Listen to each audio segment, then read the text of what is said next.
नमस्कार। आज हम गुरु बीजाणु जनन पढ़ेंगे। गुरु बीजाणु मतलब महाबीजाणु, अंडक की रचना पढ़ेंगे। महाबीजाणु में से अंडक की रचना होने की संपूर्ण प्रक्रिया को गुरु बीजाणु जनन कहते हैं। इसमें गुरु बीजाणु जनन में आपको एक अंडक की रचना दिखाई देगी। इसमें दो द्वार होते हैं या दो तल होते हैं। एक होता है बीजांड छिद्र और एक होता है बीजांड तल। माइक्रोपाइल को बीजांड छिद्र कहते हैं, जो कि नीचे की ओर होता है, और ऊपर की ओर रहे हुए तल को बीजांड तल कहते हैं। बीच में ये इंटेग्यूमेंट से मतलब अंडक आवरण है।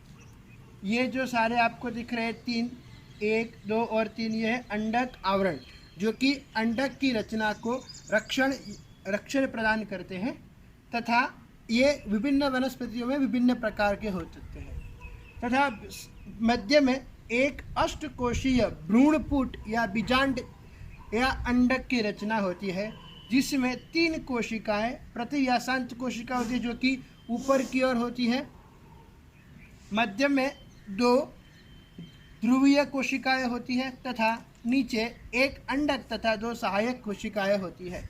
इस प्रकार पूरे अंडक की रचना होती है या बीजांड की रचना होती है। इसमें ये जो ऊपर वाला और नीचे वाला आपको खाली भाग दिख रहा है, वो है पूर्वदेह या न्यूसेलस है। अब इसका कार्य क्या है? तो जब परागनयन की क्रिया, ये आपको पता है कि ये बीजाशय के अंदर स्थित होती है। बीजाशय के अंदर स्थित होने के कारण इसमें जो वर्तिकाग्र पर से पराग नलिका का अंकुरण होकर जनन कोशिका माइक्रोपाइल छोर से अंडक के अंदर की ओर जाएगी तथा बीच में 2 कोशिकाएं, 2 जनन कोशिका होगी। एक जनन कोशिका जो है वो अंडक को फलित करेगी और युग्मनज बनाएगी तथा एक दूसरी जनन कोशिका होती है, जो कि प्रतिव्यासांत कोशिकाओं से मिलकर क्या बनाती है? भ्रूणपोष का निर्माण करती है।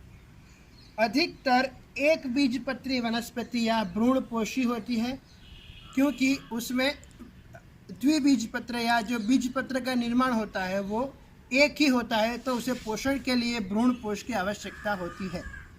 अधिकतर द्विबीजपत्री वनस्पतियों में भ्रूणपोष अनुपस्थित होता है, या तो फिर बीज बनने की प्रक्रिया के दौरान उसका संपूर्ण उपयोग हो जाता है, तो वो अनुपस्थित रहता है। तो ये आपने पूरी ये परागनयन की प्रक्रिया मैंने समझाई, गुरु बीजाणु जनन समझाया। ये यहाँ से कहाँ से वो एंटर करता है वो ध्यान देना ज़रूरी है। यहाँ पर माइक्रोपाइल छिद्र से पराग नलिका के जनन कोश एंटर करेंगे, मतलब अंदर प्रवेश करेंगे तथा 2 कोशिकाओं को फलित करेंगे। अब एक और परिस्थिति होती है जिसे कहते हैं बहुभ्रूणता या पॉलीएम्ब्रियोनी। पॉलीएम्ब्रियोनी में क्या होता है कि एक ही पराग नलिका का जनन कोश अंडक को भी फलित करता है तथा उसके सहायक कोशिकाओं की एक से ज़्यादा जनन कोश अंडक को भी फलित करेंगे तथा साथ में उसके सहायक कोश को भी फलित करेंगे।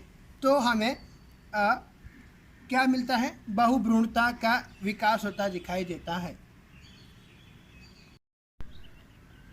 गुरु बीजाणु जनन नीट के लिए यह मियोटिक विभाजन द्वारा मेगास्पोर मातृकोशिका में से मेगास्पोर मतलब महाबीजाणु मातृकोशिका में से महाबीजाणु का निर्माण होने की प्रक्रिया मेगास्पोरोजेनेसिस कहलाती है।